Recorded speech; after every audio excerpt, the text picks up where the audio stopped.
Hey, good morning. We're the Coalition. We're stationed right outside of the Hopkins Middle School on Charles Street, right on the North Providence border.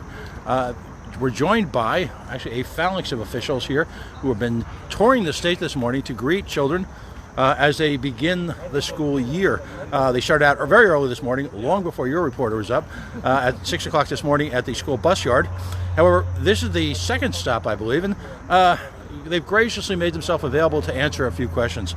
Again, I'm sitting here with a face and a name that everyone recognizes. She was brought in here to be the new sheriff, to reinvigorate, frankly, a troubled school system. Anyone who watches our media knows that we're a big fan of, privatization.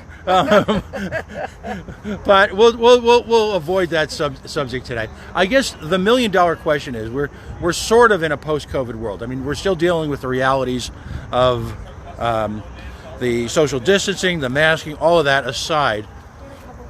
The question that parents really want to know is what specifics are being done, for example, at the middle school level, to generate better outcomes for the kids. That's what, by the way, that's amongst all this madness about COVID, that's what really matters to parents, isn't it?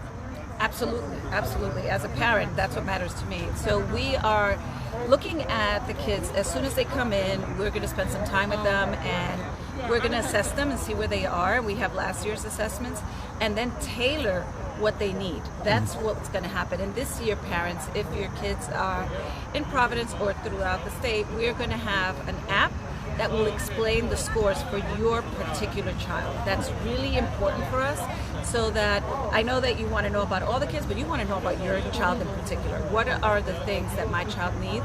And in that app, you're going to have questions to be able to ask your school. This is what my child is struggling with. What kind of supports are we going to get? So that's important. We created that because we thought that parents need information. Is that based on sort of an IEP protocol, or how do they arrive at that? Is it based on the testing scores, or give us a sense? It's going to be based on the testing scores. So we have the RICAS scores, which we'll have ready somewhere in the middle of October, at the end of October. But also we had interim assessments during the school year, so the parents can ask for that information. The app will be based on the RICAS scores, but we have all that information. We know that there's going to be some work that we need to do. Kids nationally are not where they should be. This has been a really tough year and a half, almost 2 years, but we're ready. We've gotten support so that we can support your children. If your child is having trouble with fractions, we should be able to support them with that. How much of language is still a barrier here in Providence schools? This is a melting pot. I'm from the New Jersey, Queens, New York area, where we think of ourselves as a melting pot. Got nothing on us here, just nothing. Yeah, and you're right about that, because in New York City, 13% of the population are learning English. Here in Providence, it's about 34%. So it's much bigger. So there is a need for more language immersion, for more language within the classrooms, need for ESL teachers, for teachers that teach this with particular training for these kids.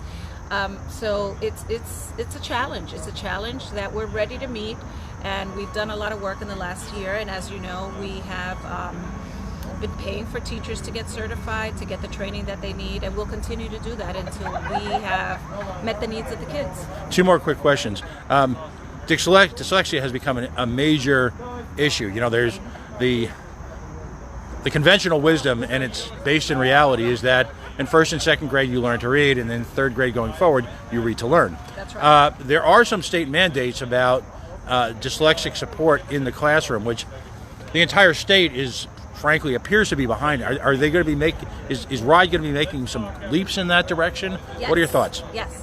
So we have a bill on that, but also I think what's really important is that we have allocated professional development sessions throughout the state for all teachers, so that we can reach our mark. And you sound like an educator, I have to say. First and second grade.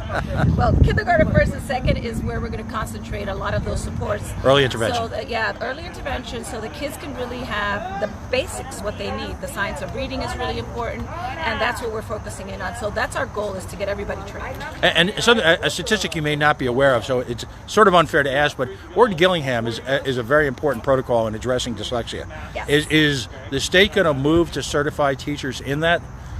we're looking at that. So I'm Outrage-Gillingham certified, trained. I got it through the Reading Reform Foundation, and we've talked to different organizations to make sure that we have that. We have different organizations here that certify. So we've been working with them. Yes. So that's one. There are other Right. methods that are used for dyslexia, but absolutely, I'm a wholehearted believer in Outrage-Gillingham. And I'd be remiss if I didn't bring up, of course, one outrage issue, and that's the name of the school we're standing next to. There's been considerable controversy. The Hopkins family is an important family in the Revolutionary War history of Rhode Island, yet Isaac Hopkins was, my understanding, the first Commodore in the Continental Navy and was actively engaged in the slave trade. Is there any discussion about that? I can see how that's offensive to members of this community, which is, Providence is a majority community now. What thoughts? Well, we haven't had those conversations as of yet, but it's something that, we can explore if it comes up as a greater conversation item. I think that right now I'm focused in on making sure that the kids are learning, right. And we'll address all the issues that come up. But right now, my concern is those little kids coming in, and as you can see, you're going to see a lot of our kids moving forward because this is about us being one state. I know that everybody is very focused on their individual community, right. But this is our state getting together, making sure that all our kids get what they need. Great. Thank you very much, Commissioner of the Rhode Island Department of Education, Angelica Infante Green. Thank you. Love it. You did a great job. You sound like an